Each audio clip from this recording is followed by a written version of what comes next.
everybody, and welcome to Black Nouveau. I'm Earl Larms, and this is our February edition. Of course, February is African American History Month, and while Black Nouveau celebrates Black history and culture all year long, there are some special events happening this month you just may want to consider. We'll talk with Marquise Mays from Milwaukee Films Black Lens about their special films and events still happening this month. We asked journalist Michael Holt about ways families can preserve their family history, and we got a bit more than that. And we'll look back at the 5th annual Tuxedo Walk that was held last month. But first, we begin with a profile of artist Rosy Petri, who was named a Mildred L. Harpole Artist of the Year in 2020. Her art incorporates various mediums, including fabric portraiture, quilt making, photography, and mixed media.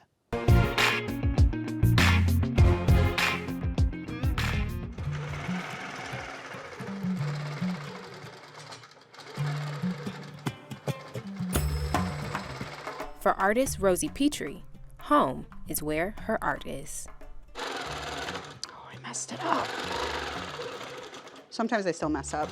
Still hard. I am 36 years old. I have moved 37 times in my life.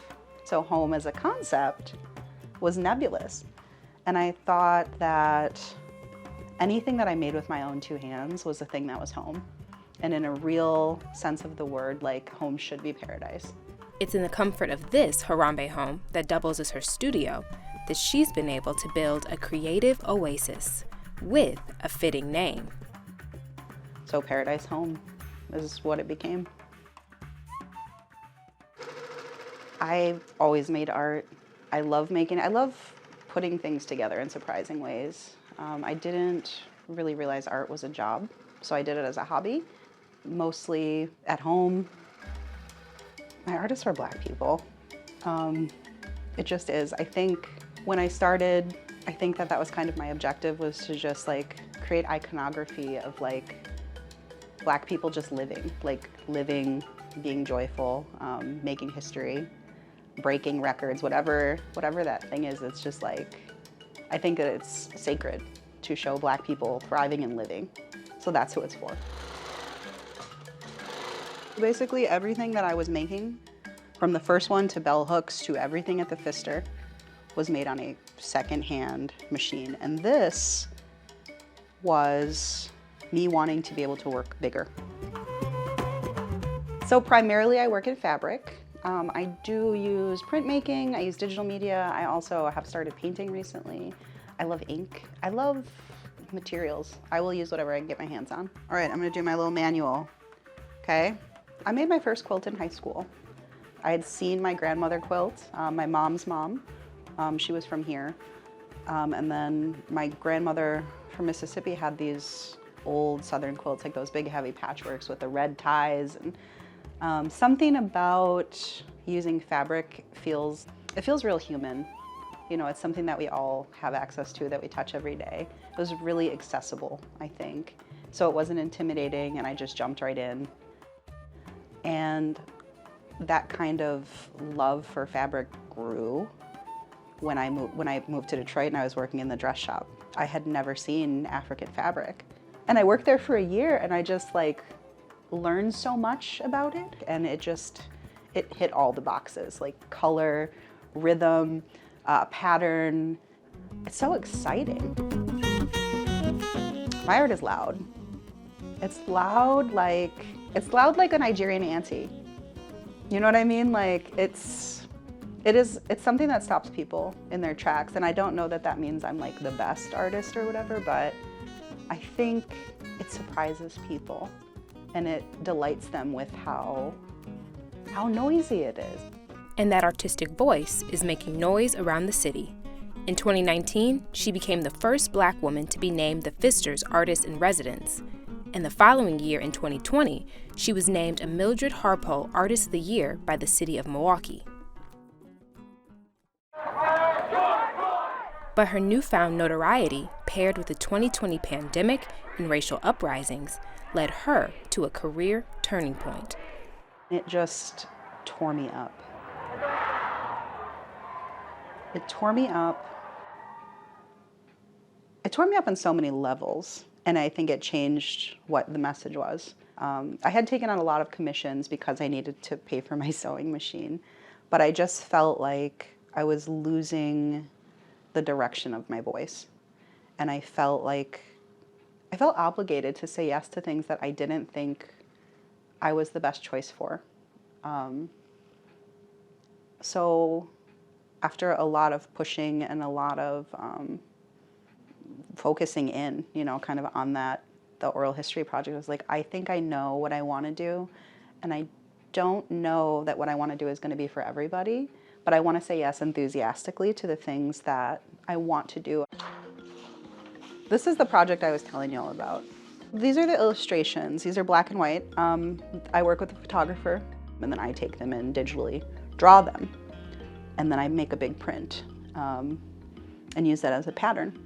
So I shifted from doing portraiture of celebrities and icons to a project specifically about Black women and their work during the uprisings, like in terms of the community organizing and the social work that they were doing on their own. And that shift includes reminding herself that as a Black creative, your autonomy can sometimes mean everything. Now, I can work as big as I have patience for. It's not a limitation by like the size of my table. Now it's how long do you want to work on one piece? I want to do the best work I can by making work that feels real and important to me. So that's kind of been the shift. Leaving herself enough room to dream big in her paradise home.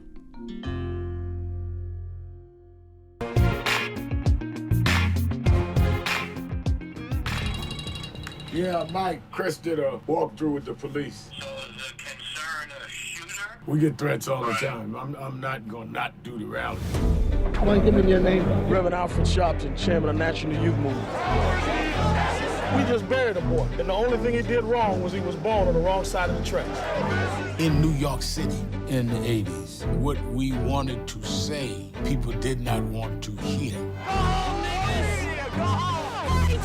So you had to be loud because you were not invited to address the public.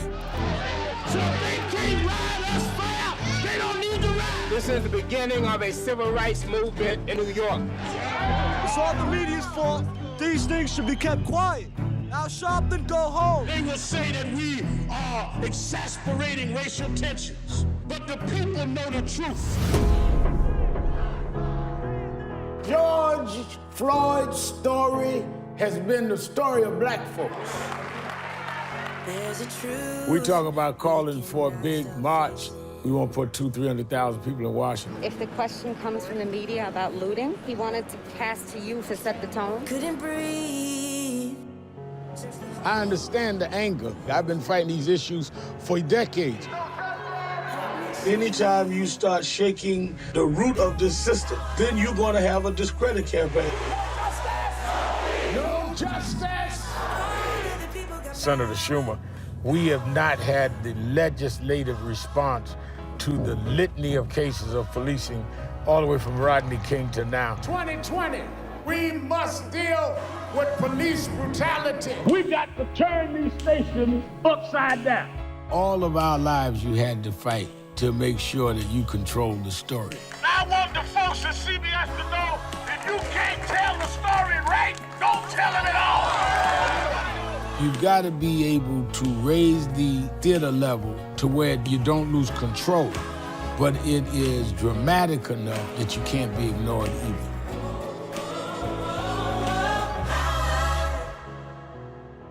What you just saw there was part of the trailer for Loudmouth, a documentary about the Reverend Al Sharpton.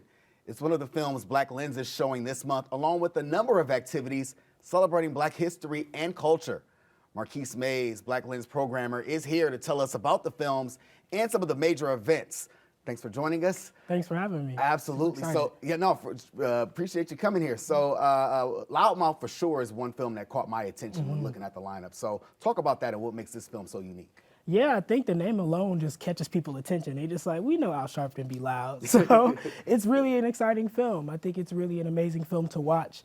He's sitting back, looking at his history, looking at his legacy, and really trying to have in-depth conversations about the most monumental moments in his life that has shifted and, you know, really impacted his politics. So it's a really like historical, reflective film from one of, you know, someone that we all revere and love. So super excited to bring it to the city.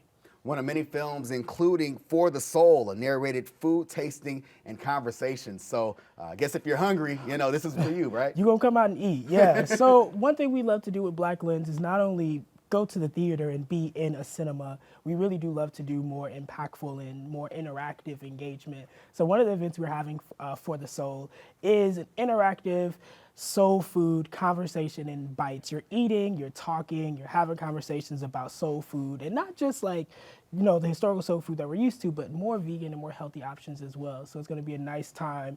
Please come hungry and get your tickets. Sure. All right, and then we have another film that we're gonna actually show a clip of. So Fiery Music is the next film. Yep.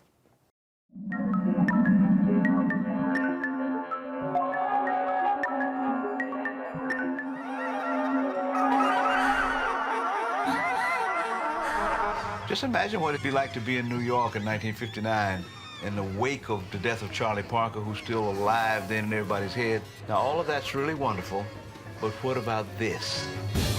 Almost every week for a couple of years, there was somebody new in town. Tony Coleman. Cecil Taylor. Albert Eiler. John Coltrane. Sun Ra. We were all friends, all went to parties together. There was a great spiritual underground. People knew, you know, what was happening, man. And it took a while before the movement, in a sense, gave them a legitimacy that they didn't have individually. The point is you have to understand this music in terms of the traditional jazz that you've heard before. For the avant-garde, it was liberating. It just changed everything. There was immediacy in the air, man. It was like a short fuse and a long explosion.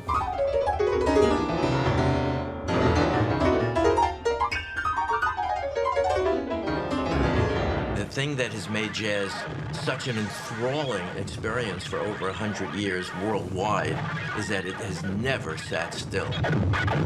You have any questions? Ask me. Questions? Yeah, I got plenty of answers, man. Come on. For my jazz lovers, right? Fire Music. Yes, Fire Music. I'm super excited to bring this one to the city as well because I think Milwaukee has a really beautiful history with jazz, and I think it's super important that we really take time to think about the free jazz movement of the 1960s and 70s and really pay honor and revere to the musicians that has really allowed for more intuitive music to flow throughout our bodies. So Fire Music is literally going to be fire. So come through and watch it. It's gonna be blaring, the sound is blaring, the images are blaring, but it's never before seen footage, archival footage, but also interviews about a specific music genre that really is still the base for the music we hear today and a lot of Black soul music.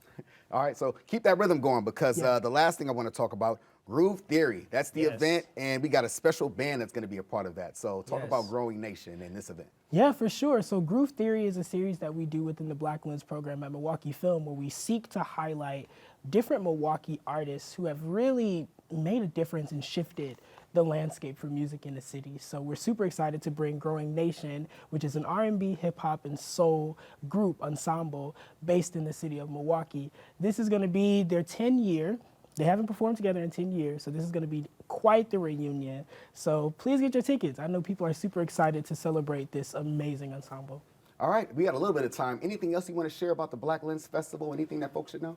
Yeah, so come to the movies, right? I think it's super important to come out to the movies and support these Black films and these Black filmmakers who are showing. We have an eclectic group of music videos and conceptual short films and longer films that are super experimental as well. So come and engage with the films, but also come out for the events that we have, from happy hours and mixers to a whole panel Afrofuturism. We have a lot in store for Black History Month, so come through. Not just during Black History Month, all year long. All year long, we're working, but yeah, for sure.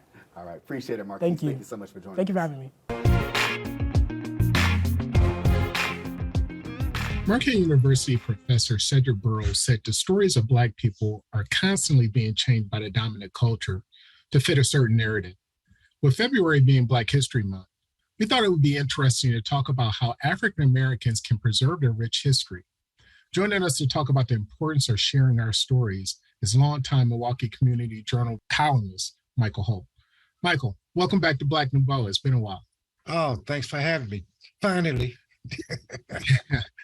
Why does the dominant culture continue to alter Black stories? It's about control.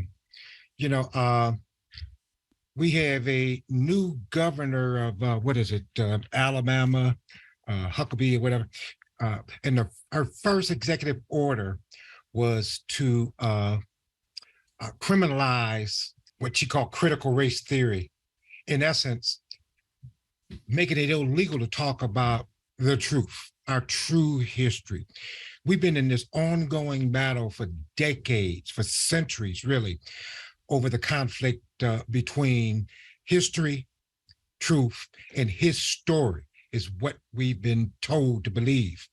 You know, I just finished writing up my column for the week, and it's about Dr. William Rogers, who passed recently, and those who know him know he was a professor in the part of Africology. He was a noted historian. You know, his life's mission was to provide the other side of the story, to empower us. You can be controlled as long as you don't have a cultural, historical platform to stand upon. They know that. So it is to their advantage. And when I say they, I'm not just talking about white supremacists. I'm actually talking about the liberal missionaries who profit from our misery. It is to their advantage to keep us ignorant, to keep us believing that our history began when we arrived on these shores. You know, one of the lies is perpetrated, for example, we now have a holiday around us arriving here in 1619. The first African slaves arrived in America in 1526 in the Carolina area by the Spanish. Why isn't that truth being proven, provided to students? Maybe the reasons because when the Native Americans figured out that they were being victimized and exploited, they actually killed all of those original Spanish settlers, except for the Africans, who they allowed to merge with them. That's a totally different slant on history than what we've been told. So, you know, I learned my history mostly from listening to my parents and grandparents share their stories. What would be the best way for us to keep our stories alive and keep them from getting lost in translation? Read, not what you're told to read or what you're given, but read, you know, anything that's available. You know, I've been doing my column for 40 years, and I always put a historical note in there. You know, there are so many new sources. The internet has provided us with the keys to our freedom if we take advantage of it. But there's a direct correlation between our lack of knowledge and this conspiracy, in essence. The fact that Milwaukee has the worst reading rates for Black students in 4th and 8th grade in the United States of America speaks volumes. I go so far as to suggest that there's a conspiracy afoot to keep us ignorant and to make us even fearful of the printed word. It has destroyed the whole public school system. We have lost 2 generations. And the fact that the system refuses to change it to follow, say, even in the footsteps of Mississippi, which went from last place to the middle of the pack by integrating a cohesive, comprehensive reading program directly aimed at those who were not proficient in reading. We don't follow that model, speaks volumes.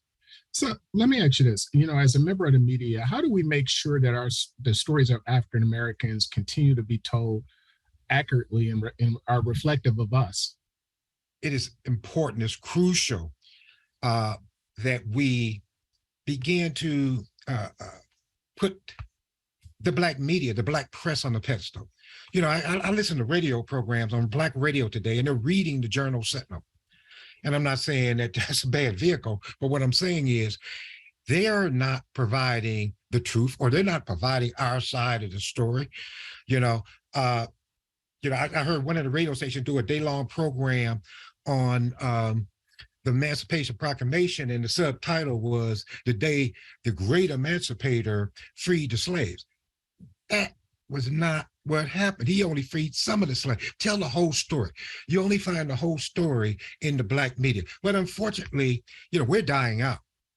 We're dying out in part because they're not teaching our children to read. Yeah, I guess the key to this is reading is important. Hey, Michael, thanks for joining us. This is a great conversation. We will continue this talk. Thank you. Have a good one, bro.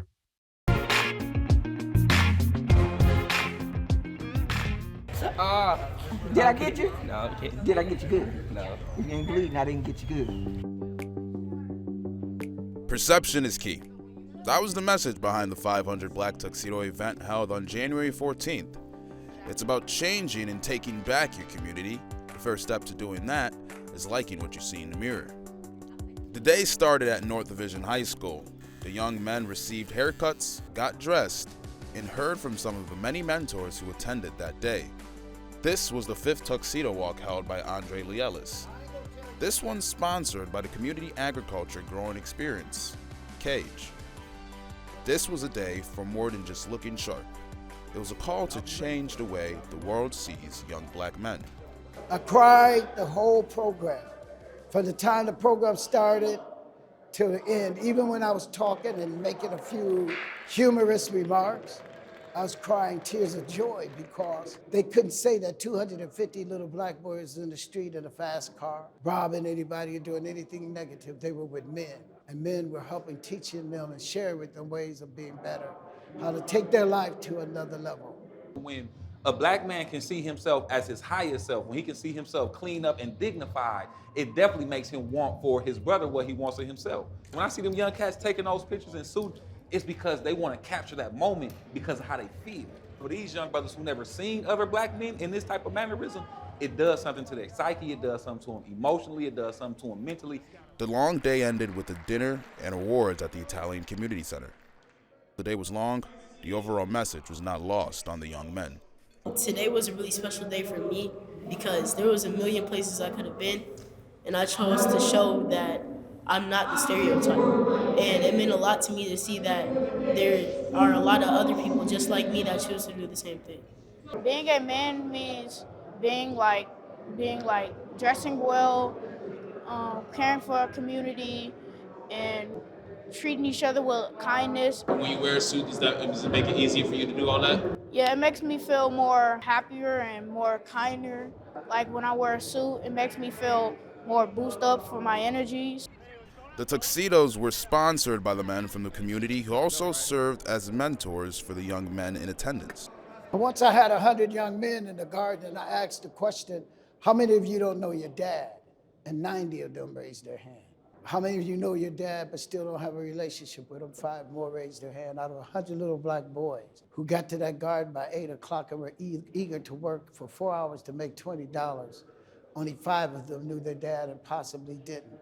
That's what I told them. I don't have to be your birth dad. I can be your earth dad. And from there on, I became Pops. And so the reason and purpose of this is to let them know before you get angry, seek out somebody of wise and wisdom and somebody that can bring you down a little bit back from that before you make the mistake that could ruin the rest of your life. Those young men who live in the neighborhoods that I grew up in, the most challenged neighborhoods across the city of Milwaukee, they have the opportunity to get mentored by some of the most esteemed Black men in this community. I'm talking about doctors and lawyers and politicians, from the county executive to myself, to entrepreneurs, folks across the spectrum. What's happening here is a recipe for their future success. They may not even know that right now, but that's exactly what's happening. And men in Milwaukee, Black men in Milwaukee, they're pouring that into those kids right now. Taller in the back, smaller in the front.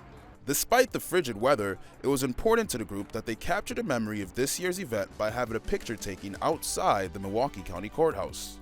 There's a significance of a man of color going down to to that environment in a suit and not the orange suit. And so when Andre Ellis put that call out, that was the understood assignment. Like, we're going down here to take this picture to represent each of these souls out here being outside of the building and not inside of the building. Because when we down there, it's for child support, but today I saw men loving on their sons today, right? When we down there, it's because we in handcuffs. Today I saw brothers in tuxedos and jewelry on. The mental impression that's left on our young people today will continue to burn and leave a place in their frontal lobe they will never forget, because they see something that they can actually achieve while being amongst men that have already laid the bricks to get where they need to be. I remember the first time that he held, it was just 100 of us out here. And to see that we are continuously growing is something that's near and dear to my heart, because I grew up in these streets. And it is because of my experiences I govern the way that I do, but I'm also in this position to give back to the same community that saved my life. So I want you young people to know that I am here with you, just like every other man that is standing next to you right now. So let's continue to lean on one another. Let's continue to learn from one another. But more importantly, let's continue to have faith in one another. Before we close tonight, I'd like to remind you of 2 PBS specials this month. Kathleen Battle and Jesse Norman in The Magic of Spirituals, and Black Broadway, A Proud History. And of course, Fight the Power. The rise of hip hop continues. Remember to check us out on social media for these and other programs and activities you do not want to miss. For Black Nouveau, I'm Earl Lawrence. Have a happy Black History Month.